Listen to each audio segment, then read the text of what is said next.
Win or lose, hit the booze. And he's going to score Bristol's third try. What a But try. what great play Fantastic. by Augustine Pichot. And Bristol have made a bit of history, winning the European Challenge Cup for the first time ever. And Bristol have won. They won the local derby.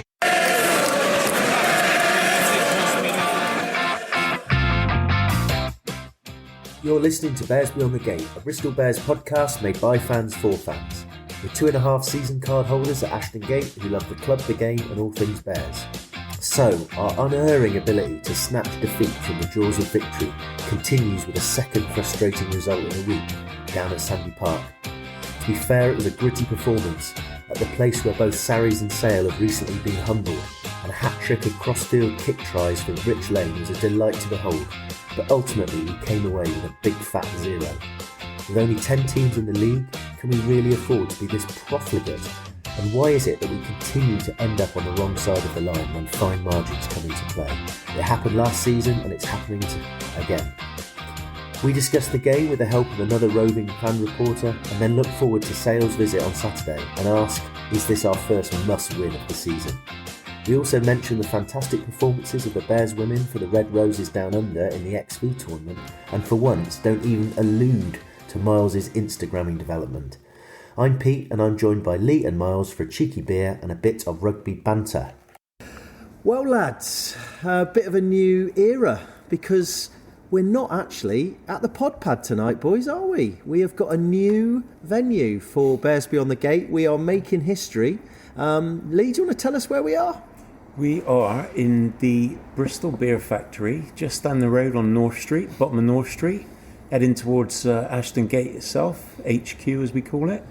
And I'm still not quite sure what to make of it because I just think this is going to be fantastic for us, but it's a long way to bring the Christmas tree down next week, isn't it, boys? It is a bit of a problem. We've had to really debate this. We've had a chat with the tap room. They've given us the use of their studio. We thought it would be nice to have a neutral venue because you never know, we might want to get a few people down here. But it is a big dilemma.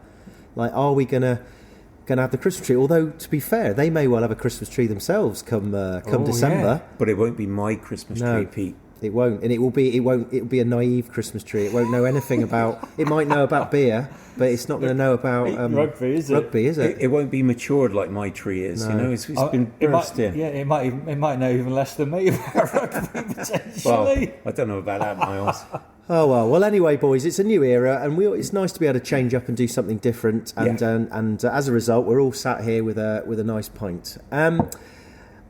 So I've actually got an Australian IPA. I will very nice. Hasten to add, which is first time I've tried it, and it is blooming lovely. Fantastic. Well done, fellas. Well, boys, it's been a bit of a weird one today because I have been on a cricket coaching course all day in Gloucester, so I haven't seen any of the game whatsoever. Although I annoyingly did see the score with about 20 minutes to go, and then looked at my phone at full time and saw that unfortunately we didn't come away with a bonus point. Losing bonus point. You boys saw it on TNT. Yep. But we did deploy yet another roving reporter down to Sandy Park. Another of our long-term listeners, Daz Hewitt, put his hand up to volunteer, and he sent us 3 reports, one before the game, one at half-time, and one at full-time. So I think to start off, let's just listen to what Daz had to say. Morning, Pete, and the guys from Bears Beyond the Gate. Daz Hewitt here. Currently in the car on the way down to Sandy Park. Got about a 240-mile round trip today from my home in Wiltshire. So got plenty of time to think about the game today, and lots of time on the way home to think about it afterwards. Initial thoughts on seeing the team that's been selected. I think it's quite a bold move by Pat, setting up an almost South African feel to the team and the bench. Got quite a strong bench to come on later on in the game. Just hope that Exeter lose a bit of form and that they're not too far away, so that our version of the bomb squad is actually still in touch, maybe even in front. Who can tell? really excited about the game today. It's my first trip down to Sandy Park. Fingers crossed there are fireworks, not just because it's November the 5th, but fireworks on the pitch, and from the Bristol side, not so much from the Exeter side. Although going on their previous home results, it's going to be a tough game today. Fingers crossed. I'll catch up with you guys at half-time, let you know my thoughts on how the game's going so far, and fingers crossed it's going our way. So come on, Briz, we can do it. Catch you soon. So it's half-time here at Sandy Park. Really tight game. Bristol have already done better than Sale. They scored. It's been not a very fast-flowing game. There's been a lot of mistakes. Ball's really slippery, obviously, but Bristol's defence has been incredible. Really well done. Lots of 5-metre line-outs for Exeter. Normally that would result in a try for them, but Bristol's defence has been absolutely solid. Well played. Callum's done Callum things. He's hit the post again, but 14-13 at half time. It's looking good. I think bringing the replacement front row on after 30 minutes kind of caught people by surprise. Everyone was surprised that the replacements came on after 30 minutes. Seems a bit odd. Obviously, they're going to stay on for the rest of the game, so long as Harry Thacker can remain on the pitch. He got himself a yellow card for being offside. But so far, so good. Bristol are holding their own. So fingers crossed. I'll give you another message at the end of the game.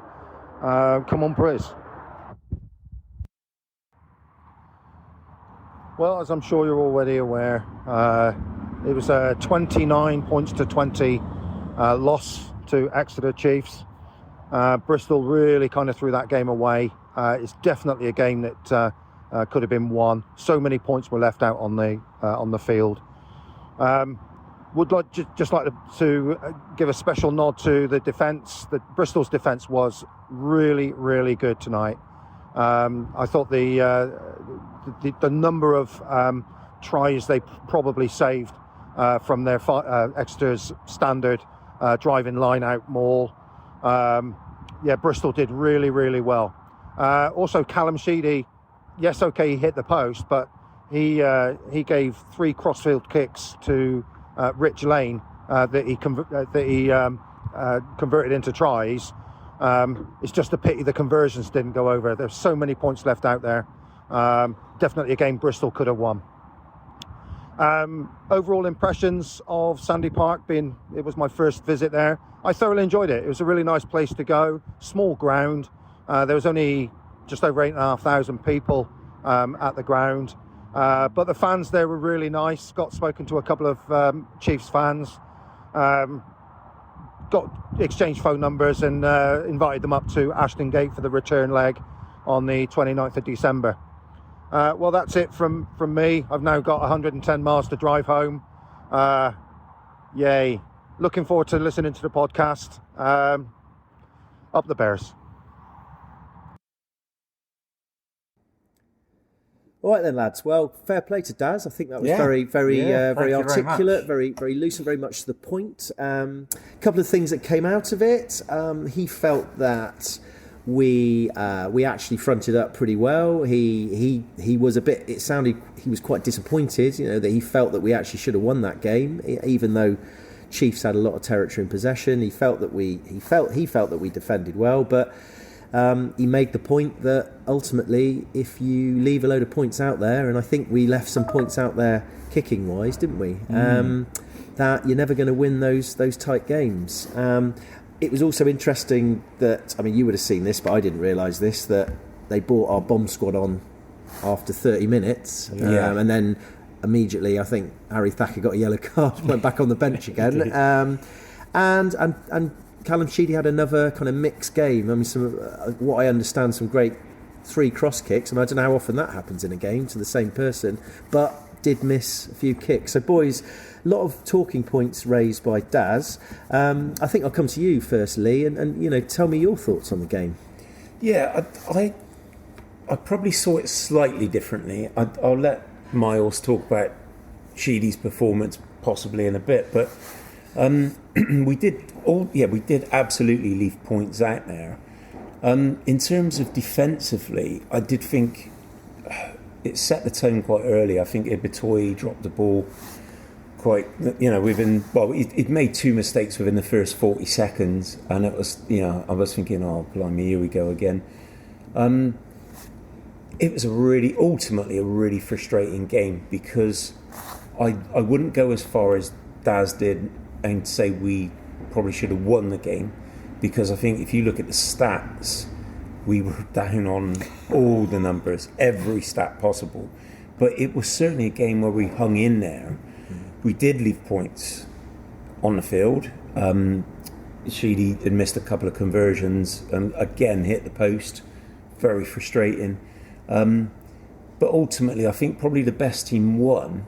But it still feels to me like we definitely left a couple of bonus points out there, in defeat, and that is really frustrating and hard to take at the end of the day. Yeah, I mean, I think you're right. When you look at stats, I think I did actually have a quick look, and it did look pretty horrendous in terms of territory possession. But I suppose that if you've got a fairly easy kick to at least get yourself a losing bonus point after putting your bodies on the line for 80 minutes or so, it is disappointing, and it's that was a deserved. It was potentially a deserved point. So, and I do feel though at the end, James William. I'm not going to knock him because he's been brilliant for us.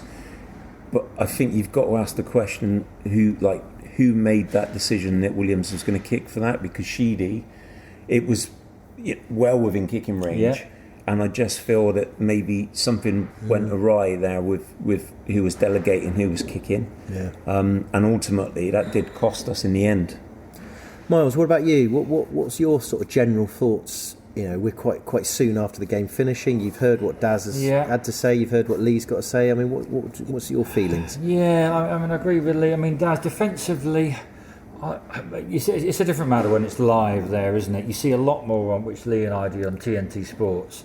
And ultimately, did we defend well? We defended well enough, but, it led to a lot of penalties. I mean, let's just, statistics don't lie, do they? We had, 28% possession, 80% territory. Against us. Against us, really. Penalties 14 versus 7, line out 7 versus 14. And that was quite apparent, wasn't it?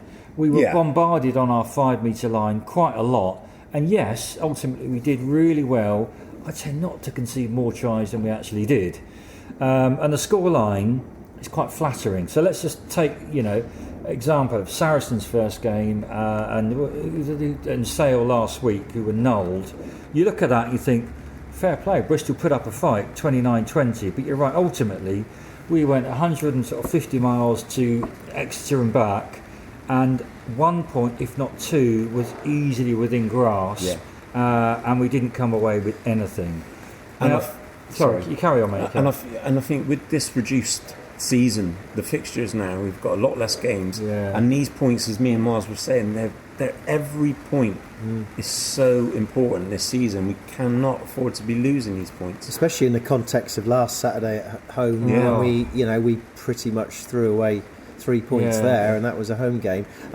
It's interesting. One thing I wanted to ask you boys was, I mean, one of the things that I think the factors that has gone into Chiefs' resurgence is they found some really quality young lads, and I think they had a young tight head, didn't they, Painter? He's a beast. And my understanding is they are absolute beasts. Yeah. And of course, it does raise the question: is that why aren't are we still behind Exeter in the production of beasts? Because we had our young lads out early on, and you could argue they did pretty well. I mean, if we were only, what was it? I don't know what the half-time score was. Was it 14-13 or something? Yeah. So you could argue that Kloska and the new guy from Jersey Reds, Graham Slaw, and Capon, on paper, did actually a pretty good job. Well, Miles, do you take that point? So we're talking about scrummaging. Can I just point out, I had a quick flick through Bristol Rugby Net, the fans forum after the game. And this sort of sums it up, really. A really good point from posted by Born in the Wood. And I thought, hang on a minute, is that our Lee, Born in Withywood? But anyway, and let's just have a good point from a fan. He says, it's been said for a long time that we just don't have the physicality to front up and beat Exeter, Sale and Saracens. We still don't. Some interesting comments on the TV that props just can't scrummage and everything else is a bonus. And that sums it up, really. So a good point by Born in the Wood. We brought on our bomb squad at 31 minutes, and I felt like Exeter cracked the Enigma code by 31 minutes, if I'm perfectly honest with you. And so who did we start with? We had Graham Slaw to start with. We had Capon and Klosker. George Klosker. And to be fair, we said there was parity pretty much until 31 minutes. And we could really not understand why they would change that so quickly. So, I made the point that actually, if Pat is told them that you've got 30 minutes and you literally, that's all, you just put everything into those 30 minutes. And that's what they did, because they were fantastic, And again, it's the benefit of hindsight. Personally, I thought they were playing so well, they could have at least gone to 40, maybe 50 minutes before we brought on the bomb squad. But then, who knows? Yeah, I mean, they have all of this GPS data, all this health data, and maybe Capon and Graham Slaw and Klosker had emptied the well on 30. Yeah, and, maybe. Absolutely, it could have been the case. What I would say is special mention to Klosker because Will Capon, because the line-outs, the throws were absolutely to point, and it was brilliant. Yeah. Well, I think to be fair to Capon, this is his opportunity to make a real mark whilst Gabriel Ogre is still recovering, and say to Pat, mate, I'm not necessarily number 3 hooker here. And I think we've all got a lot of time for Capon. We think he's a scrummaging hooker. He's got good hands. He's quick, and he's got a heart of a lion or heart of a bear. Yeah, absolutely. But it just is a bit perturbing. The whole point was that it almost worked. We put and then you bring the bomb squad South African style. The only difference between us and South Africa is that we don't win these fine margin games, do we? And also, to be fair, I mean, the beast that Chiefs had brought on. They were, I mean... They were double the size of the 3 we brought on at 31 minutes. That was the problem, wasn't it? Yeah. And really out-scrummaged us for the rest of the game. And the Kiwi with the funny name, the double hyphen name, Scott. I mean, he was an animal. So I mean, they have found some gems suddenly in the summer signings, and they look pretty good, don't they? So I think what we're basically saying is fair play to them. They we knew what we were going to expect. I think the fact that we managed to put up a better fight than Saracens and Sale did is to our credit, but unfortunately it's credit with 0 points, which, as you rightly point out, Lee, this season you cannot leave points begging if they're there to be taken. And we didn't necessarily expect anything, but when you've got an easy kick for a point, it is disappointing. It's interesting, I saw Pat said, I think the quote in his post-match was fine margins, and that was what was the post-match comment last week as well. And this is starting to worry me a little bit, is that this is taking us back to where we've been. We if we have got pretensions to win stuff again, we've got to be on the right side of these fine margins, and now we've lost one game at home to fine margins when we were the better side, and we've now lost 1 point away on 2 points really, potentially on fine margins. And of course there's this kind of confidence thing with, when you start losing the fine margins, then you start believing it, and it is a worrying trait. And the problem is, how have we now then got the mentality to win games with fine margins if 2 in a row, we can't, can we? I think also a really annoying thing for me was there was a couple of interceptions as well that we gave away when we were really in positions of strength, and and it just it's almost like you're watching it and you're thinking, come on boys, we shouldn't be doing this by now. And but I will say though, Miles, we have to admit, I don't want to be too negative, because there was a lot of positives. And I mean, if we go back to Sheedy, I mean, we've said that the couple of conversions that he missed, but actually some of the play on the field, those crossfield kicks to lane, they were all worked out to a plan, and I thought Callum had a really, really good game. Good. And it was just nice that we were mixing it up, and you could tell we were bringing the Chiefs' defence really narrow, and I mean, Rich Lane on 2 occasions had half the pitch to touch down. And that was a really good tactic. So there was a lot of positives in defeat as well. How did Kieran Marmion look as on a start, did you think? Come on, Miles, do you want to take that one? Well, I mean, yeah, I mean, you're right. So, we got 3 crossfield kicks, didn't we? And brilliant Rich Lane got a hat-trick. But I don't know. I think come 40 minutes, we were quite keen to have Harry Randall on. The pace didn't seem there, and I think we knew that it would be a tight game, and we need something different to beat Chiefs. He did come on at about 50 minutes, didn't he? And made some pass out to Heward, which nearly got in their 22. Yeah, I was a little bit disappointed, really, and just something extra that Harry brought on when he came on the pitch. And what about our centre partnership? That's the other thing. I mean, did they look dangerous? It was good and bad. Yeah, it was good and bad. Like Vakatawa gave away an intercept pass at some point, didn't he? He dropped the ball a couple of times. He was just readjusting the ball under his arm and dropped it. You could have argued a couple might have been a breakaway try, but just the sort of architects of our own downfall, really. And Yanzi again threw an intercept, didn't he? But to be fair, he won it back. And he got a turnover. So and that was full credit to him. Going back to Marmion though, I actually thought he didn't play too badly. He kicked long a couple of times, and I thought that was really good. And we actually said, I mean, when you kick in Galway, you have to be good at kicking anyway, don't you? Because the crossfield wins over there. And I didn't think he played too badly, but we were calling for just that speed of thought and that Randall gives us. But yeah, again, it was ultimately. I didn't think anyone played badly. I just think it was a case of just tightening up on the little things that could have those fine margins that could have changed the game, and not for us to win, but at least for us to get the 2 bonus points. Yeah, I mean that was a bit of a. I mean, as for somebody that was looking at it on the internet when I just briefly, and I saw we were 22, 23 down, and I thought, fancy this.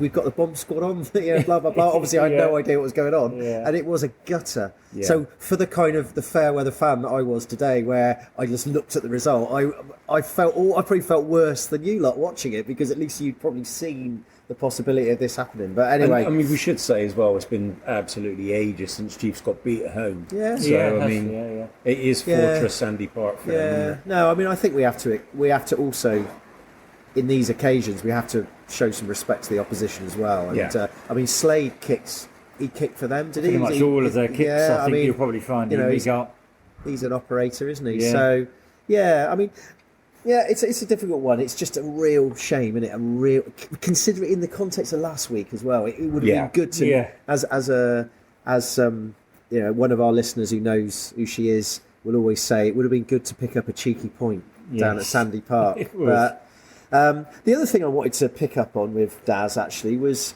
and fair play to him for his commitment for driving 250 miles round trip. Yeah, first time he'd been, and he gave us a very favourable report on Sandy Park, and first time he'd been. I mean, I know we've been there and actually have had a really good time with your mate Paddy. Not that we can remember it, but and he. I mean, I was a bit dodgy. He said he took a few phone numbers. Anyway. But one thing he did point out, that he said there was only 8,500, and that to me seems quite small. Well, and we haven't got the World Cup as an excuse anymore, have we? So... No, and we were saying actually, because the big stand that they've built, which faces onto the motorway, the M5, and there was a lot of empty spaces there. It is an expensive place to go, isn't it? I understand. 60 odd quid, wasn't it? Now, where we used to stand, they've converted that to seating only. And you're right. So home fans must have thought 2 big wins Bristol coming down, Southwest Derby. Yeah, I was slightly worrying. And Chiefs pre-COVID, Chiefs were always held up as the club that got the balance right, and it was in the black, got everything they balanced. They were the model, weren't they? Yeah, and I mean, if they're struggling, this is my point I'm trying to make: is if they're struggling and are feeling like they've had no choice but to put prices up, and therefore are taking the hit a bit, this is just yet another symptom of what's going on in English rugby, and it's a bit like the canary in the mine. If Chiefs are struggling to get people, it makes our 15,000 that we were a little bit disappointed about last week look reasonably good. It does. And I mean, I think the time will tell. This Saturday, again, it's a Saturday game for us against Sale, which we'll come on to in a sec. We know there's issues with Saturday afternoon games in terms of other players not being able to go. Well, it alienates and excludes a lot of Bristol Bears fan base, doesn't it?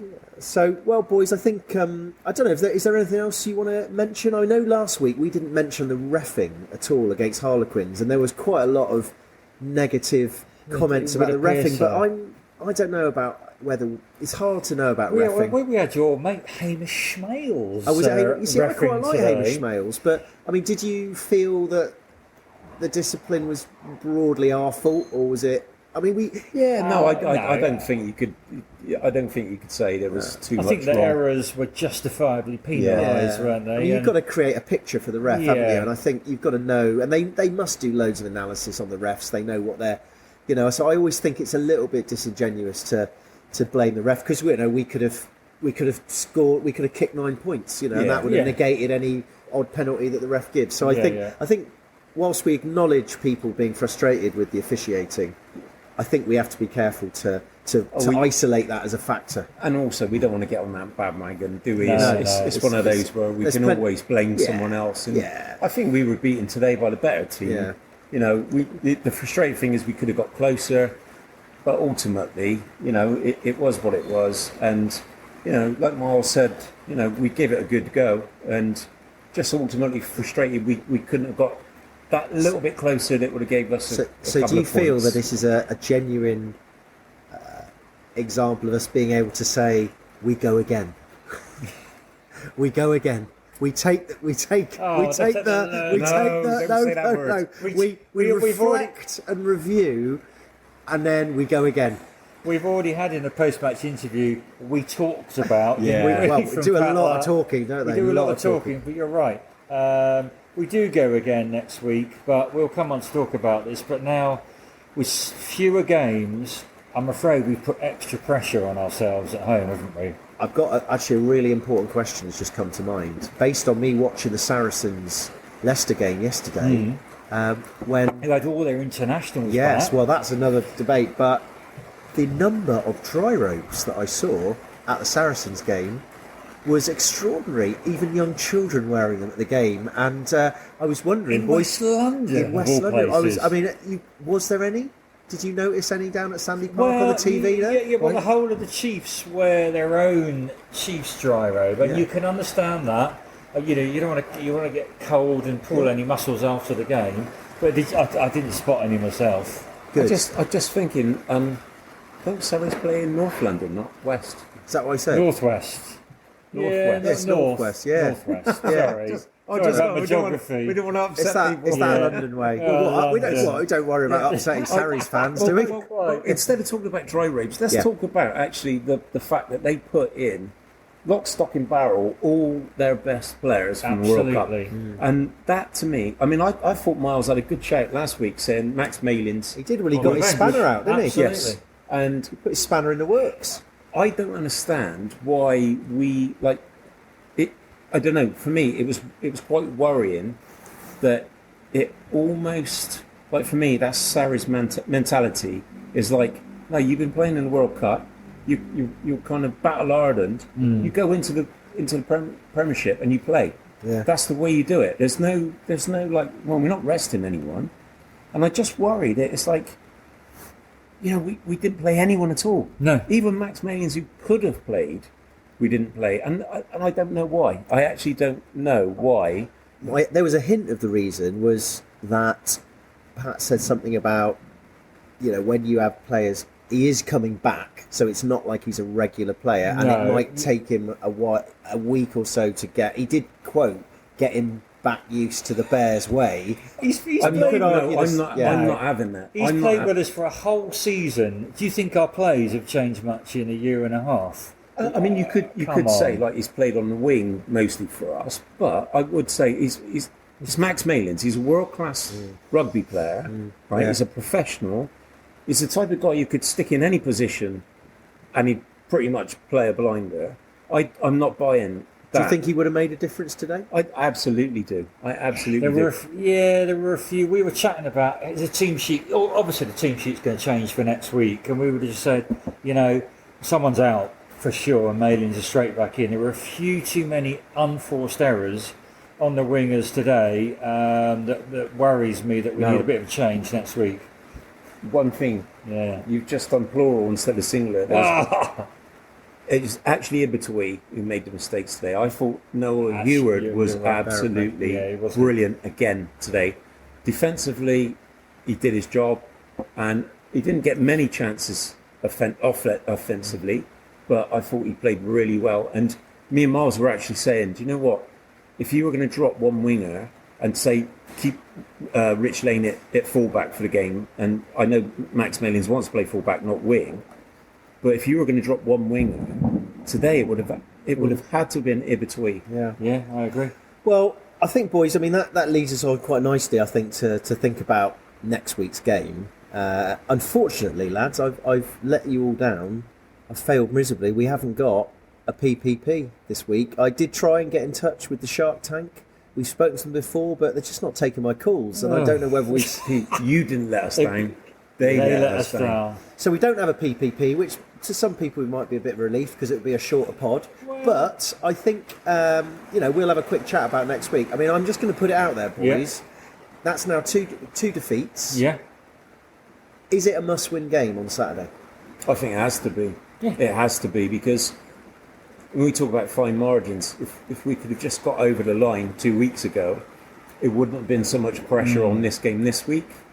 But now we've two for two, and now we've got to get back in and get back to winning ways. And Sale have got their, a couple of their England players back. They've got Bevan Rod back. He's a quality operator in the front row, which is slightly worrying because I don't think we're going to have Genge back for next week. He's probably not going to be back till Bath. We don't know whether Sinclair will be back next week. I mean, you'd like to think that Sinclair might, we pay him a lot of money and he didn't get loads of hours. I'd like, towards the end of the World Cup campaign, he didn't play in the last game. I'd like to think it's about time that, he's got to be on the bench, because we're going to have to front up against Sale. And although we've had more luck against them at home, but I'm worried. I think they bounced back quite strongly. I watched the game on Friday night, and although Gloucester looked really poor, I must say that, but you're right.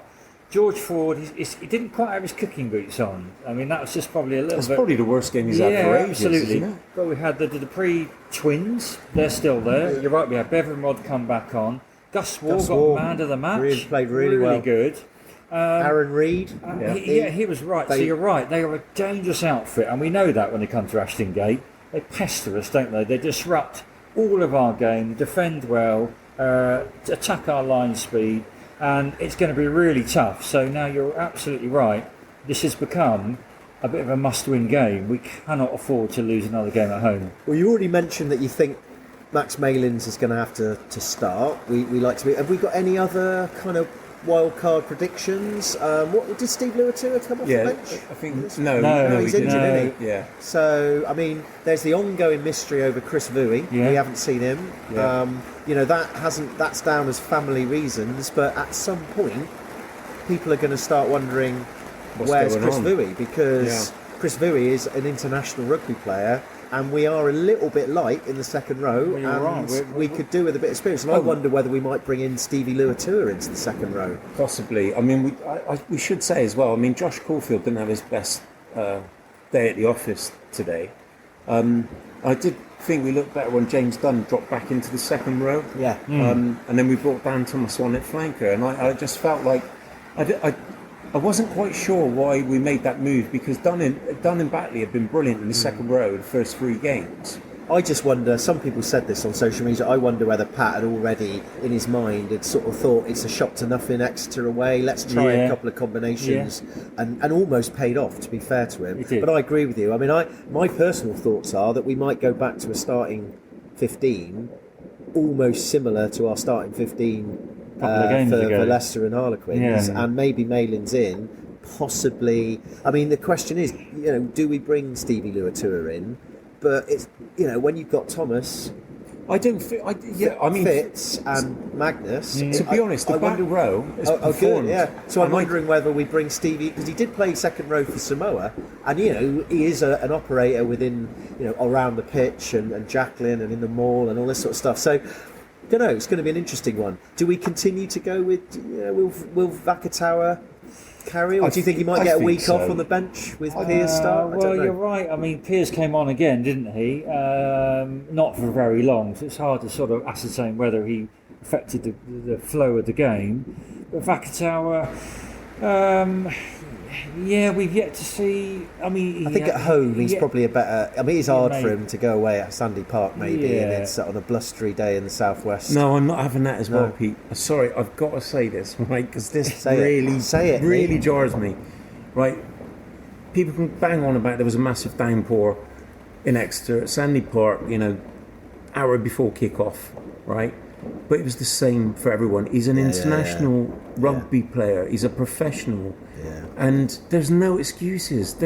Every single player plays on that pitch with the same conditions. It's not like some people don't go around with the sunshine above their heads, and other people go around with the rain on their backs. Mate, it's a good point.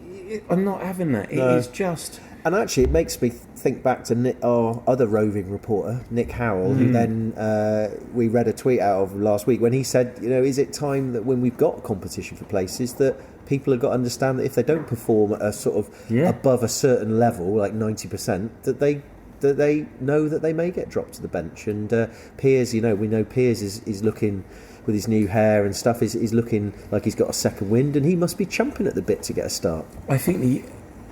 I do agree with that to a certain degree, but I think the one thing you have to be careful of a little bit is you want people to be able to play with freedom, and if they're worried about being dropped, the downside of that is, are they going to play with the freedom and expression? And actually, a lot of the analysis, I imagine, based on what we read into post-match interviews, is whether the players are doing what they should be doing and whether they're playing to the right system or whether they're in the right places defensively. And actually, I think you're absolutely right. Dropping a ball under pressure, it happens. And you're right, it's probably not a droppable thing. But if they're looking at the analysis in the week and such a player is constantly not quite at the races, then and I think we have to respect that.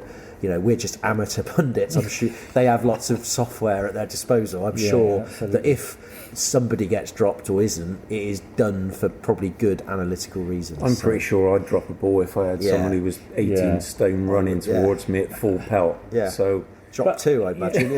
But we go back to our first sort of game, as it were. We have what we thought was an excellent partnership of Williams and Van Rensburg, didn't we? And based on nothing against him because of that horrendous kick at the end, but that was a quality centre partnership.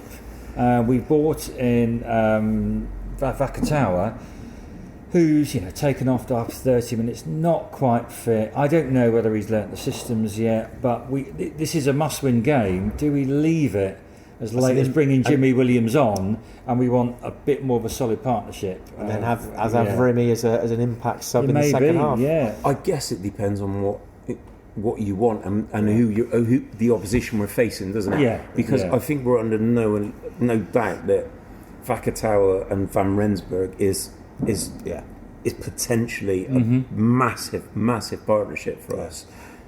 Okay, boys. Well, look, I think we've talked about it enough. Let's go and have a prediction for Saturday. So we forgot about predictions the last couple of weeks. So good job. So I think pretty good job. So I'm just going to go to you really quick. What do you think? Are we going to win, lose, or maybe draw? Who knows? And then give us a sort of vague idea of the score on Saturday. So Miles, over to you first. Yeah, I mean, Sale were quality on Friday night, and it's going to be a tough gig next Saturday. I mean, I am going to go for a win because we've got to win, so it's going to be tight. I'll go for 24-20 to Bristol. Cool. Lee? I'm going to go for a win as well. It's funny because I feel we're going to score 24 points, and I think it will be tight. I think 24, maybe 24-21. Yeah, well, I'm with you. I think it is a must-win. I think in this we've got to get our momentum back. You know, it's starting to worry me. This happened last season. We won 3 and then lost 5 and 6 in a row. Yeah. And as you rightly pointed out, we haven't got as many games. Home games are really important. I think it's going to be... I think we know what Sale are going to do. They're going to hit us hard. They're going to rush. They've got a rush defence. They're going to compete for everything. We know that if they do manage to get it wide, they've got some quality in the backs. But I do think they'll probably try and keep it fairly tight. So I think we're going to have to win the kicking game. We're going to have to win the territory game, and perhaps go back to how well we played against Leicester. And you know, we just cannot afford to make mistakes. Do you not feel though that the way we are kicking more often now this season bodes well because Sale will come at us. Yeah. In times past, we've tried to run the ball, haven't we? Yeah. And it's either come off or we've been battered. And it's kind of sensible rugby. It's if we can play most of the rugby in their half, we know we've got the firepower to score points. But that's not to say we just constantly kick. No. But if we kick at the right times, then it's got to be a good ploy. I keep banging on about this every week, but I genuinely think with Rich Lane and his left foot, we have got a more potent kicking option than we have had in the past. From Charles Piatow, although Charles Piatow had a big boot, wasn't he? I think Rich Lane has got a big boot and he knows what he's doing with it. Yeah. It was a bit of a bugbear of ours to watching the match today, wasn't it? Kicking for the penalty to touch on a left-footed approach. Yeah. And we're still using Callum I know, Sheedy. we keep saying this. We'll just keep on saying it. At some point, if you are quite close to the touchline on the right-hand side, and you've got someone who can kick it left-footed and can torpedo, I don't know why he's not taking this. It's so logical. Because if you're going to, anyway, I think we'll leave it there. Anyway, I didn't say my prediction. I agree. I think we're going to win as well. I do agree with you boys. I think it's going to be tight. It's going to be around that sort of 20-odd to 15 sort of game. I'm not sure we'll get a bonus point, but we could do with a bonus point win, to be fair, to make up for the point we lost anyway. Well, look, boys, it's a bit of a truncated pod tonight, but I had something I wanted to raise, because you boys watched the game today, but by chance, I kind of woke up quite early yesterday morning and then saw on social media that the England women were playing New Zealand, the Black Ferns, in this kind of XV final, which I'd kind of had passed me by a little bit. And then when I looked into it, it's almost like the World Cup, just in between the World Cup years. And they were playing New Zealand. World Championship. Yeah, it was a World Championship. It's all the same it? teams. Yeah. But the point is, they were playing New Zealand, in Auckland. And, you know, I suddenly thought, well, this is a massive game because this is a redemption game because, you know, in the World Cup 2 years ago, we lost our 30 match streak right at the last minute and could have won it at the end. So, and I got to say, boys, I thought, you know what, I'll get up and watch this. And there was a couple of our Twitter list followers were watching it. And I've got to say, boys, it was one of the best games of rugby I've seen on any level for a long time. And the skill set of both sides, but particularly the physicality of particularly the England team, but also just there was a couple of New Zealand back rowers that just ate the yards up. It wasn't a game that was good because it was loose. It was a game because they were just really good at what they did. And we got a point in the second half. We had a full Bristol front row. We had Sarah Byrne, who was player of the match, and she was phenomenal. She scored a couple of tries and absolutely phenomenal all over the park. We had Lark Davis, and we also Hannah Bottoman came on as well. And then we've got Holly Aitchison, who now I sound like I know what I'm talking about, but Holly Aitchison, who is the fly half. Yeah. And so at one point we had full representation of Bears, and I thought those guys, when they come back, see, we got a series, and of course we have started doing a bit of women. Too bad, is it? And the thing is, it got me thinking that Sarah Byrne, what absolute legend. And I've got to say, I did a bit of Instagramming, Mars, I don't know if you saw it, and sent a few little pictures out. and I tagged her in, and she liked it. So she liked one of our posts. So, I mean, she might be somebody we might try and bring down the tap room. Absolutely. Bring down the tap room some night. We've said, post TC, we've said that, we want to kind of put our own stamp on this as a trio now. And obviously, the Bristol Bears women's team is something that we're passionate about as well. And we want to start branching out into giving them more exposure on our pod. And there is some absolute quality in that team. It was absolute quality, and you know what? I think this is what we should say, is to point out that Saturday, November the 18th, it's the first game of the Premiership against Sale Ladies at Ashton Gate. Boys, we've got to be there for that. Yeah. I think we've got to be there because for fans. There's some deals on tickets for season ticket holders, and I think we'll definitely. And I assume we'll have our those XV players back. Yeah. And you know what? I think, and of course, Lee, you are we have designated you our women's reporter. I'm off to Shaftesbury Park. I need to get you off to Shaftesbury Park. Yeah. And maybe we'll get a bit of input we've got a couple of other people that go to that. I think we should make this a really clear segment at the end of our pod. I was just blown away by the quality of the game on Saturday, and what a win for England. Yeah. So, fellas, I think we've done well there. I think we're going to have to call it a night tonight. We've just about finished our points. Have you got one more thing to say? Well, can we just say, obviously, the first time we've been recording here in the Bristol Beer Factory tap room. We have no idea what this is going to sound like until you edit it and. Because it's been raining the whole time. We're in that tent. It has been I can't emphasise how much it's been tipping down here. So if there is a lot of rain in the background, fireworks, fireworks. I mean, to be honest, that will send me asleep. Yeah. Because I love the rain on canvas. But if that is the case, and you do hear a lot of the rain in the background, then we do apologise, and we will work on our positioning for next week. Absolutely. Well, on that note, that sensible note, the voice of reason speaks. The Bard of Bedminster, born from the wood, has spoken. I think we'll leave it there. We'll say it's a shame that we didn't get that point today, but we've got a lot of positives and we've got a lot to look forward to. We want as many people to get down Ashton Gate on Saturday to support the boys against Sale Sharks. Have a good week, keep safe, and come on, Briz.